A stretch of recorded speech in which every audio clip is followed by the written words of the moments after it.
जय माता दी, जय सिया राम, जय श्री राधे श्याम। तो भक्तों, स्वागत है आपका आपके अपने YouTube चैनल आस्था की किरण में, जो आपको भगवान से जोड़े रखती है। तो भक्तों, आज की वीडियो बहुत ही खास है, क्योंकि आज हम जानेंगे महिषासुर के बारे में। आप लोगों ने सुना है माँ भगवती ने महिषासुर का वध किया, परंतु क्या आपको पता है महिषासुर पूर्व जन्म में कौन था? उसको किस देव ने श्राप दिया? और हम जानेंगे कि माँ भगवती ने उसका वध किया तो महिषासुर ने उनसे क्या प्रार्थना की और माँ ने उसे क्या आशीर्वाद दिया। तो इन सभी प्रश्नों के उत्तर आज हम इस वीडियो में लेकर प्रस्तुत हैं। तो चलिए जानते हैं। महिषासुर पूर्व जन्म में त्रिजटा नामक गंधर्व था। वह अहंकारी भगवान शिव का भक्त था और कैलाश पर्वत पर रहता था। वह स्वभाव से अहंकारी और दूसरों को तंग करने वाला था। साधु संतों की तपस्या और पूजा पाठ में खलन करना उसको अच्छा लगता था।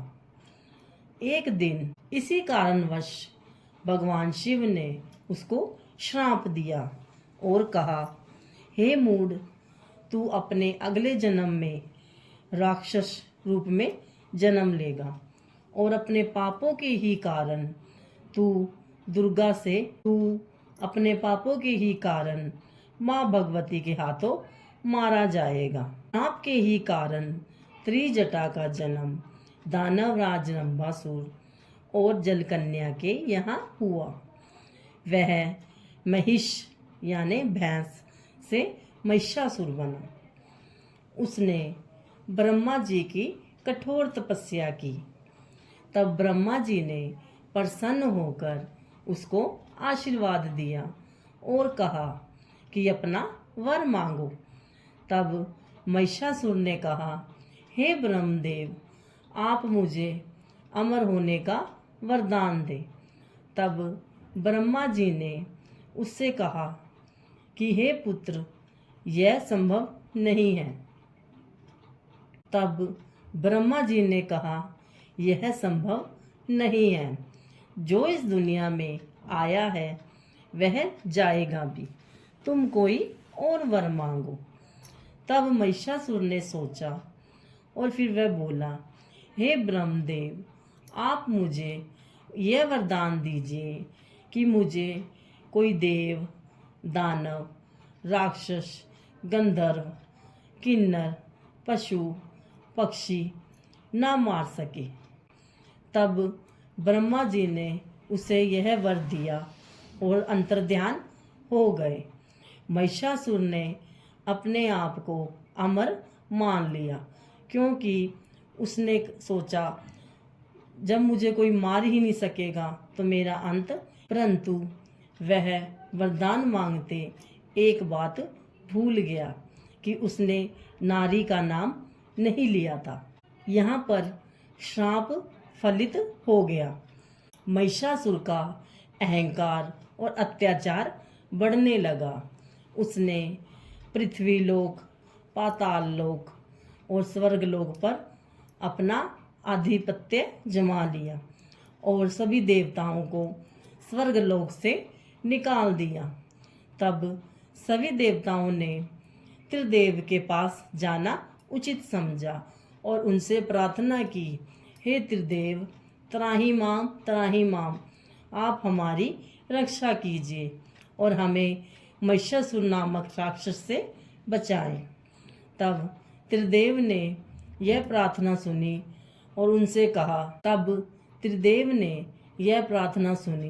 और उनको बहुत क्रोध आया।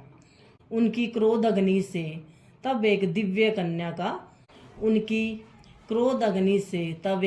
कन्या उत्पन्न हुई। यह दिव्य कन्या कोई और नहीं, माँ भगवती दुर्गा जगदम्बा थी। तब त्रिदेव ने अपने अस्त्र शस्त्र उस दिव्य कन्या को प्रदान किए और सभी देवताओं ने कर अपनी शक्तियां और अस्त्र शस्त्र उस दिव्य कन्या को प्रदान किए, जिससे वह दिव्य कन्या सिंह पर सवार होकर प्रस्थान कर गई। 9 दिनों तक भयंकर युद्ध चलने के पश्चात 10वें दिन माँ दुर्गा ने महिषासुर का वध किया। तब माँ महिषासुर मर्दनी कहलाई।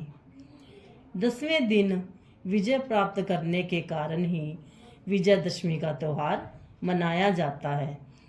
श्री रामचंद्र जी ने 9 दिनों तक माँ भगवती की पूजा आराधना की और 10वें दिन रावण को मारकर राम जी ने विजय प्राप्त की।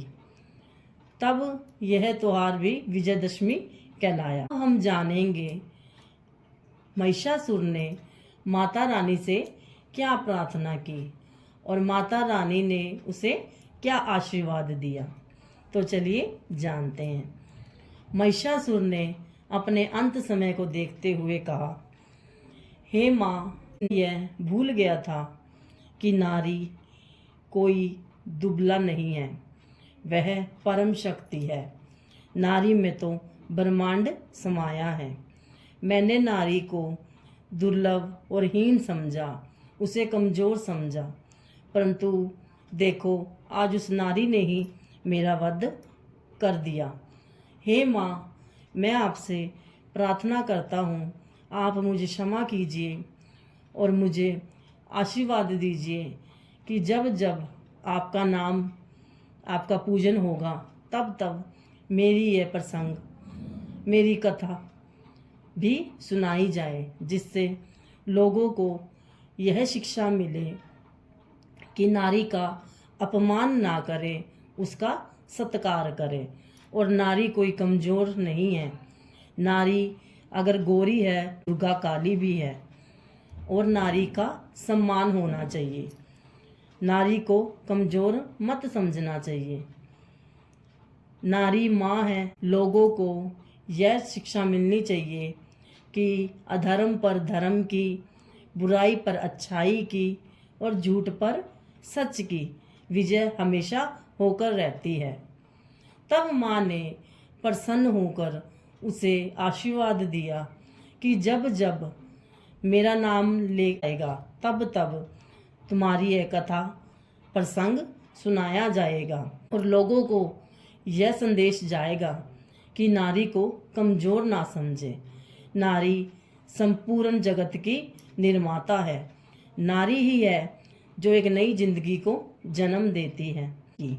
आज आपने जाना महिषासुर कौन था। अगर आपको यह वीडियो अच्छी लगी हो तो वीडियो को लाइक कीजिए, चैनल को सब्सक्राइब कीजिए और जितना हो सके इस वीडियो को अपने मित्रों और दोस्तों के साथ शेयर कीजिए, ताकि वो भी इस जानकारी से अवगत हो सके। और कमेंट में जय माता की जरूर लिखें। जय माता दी।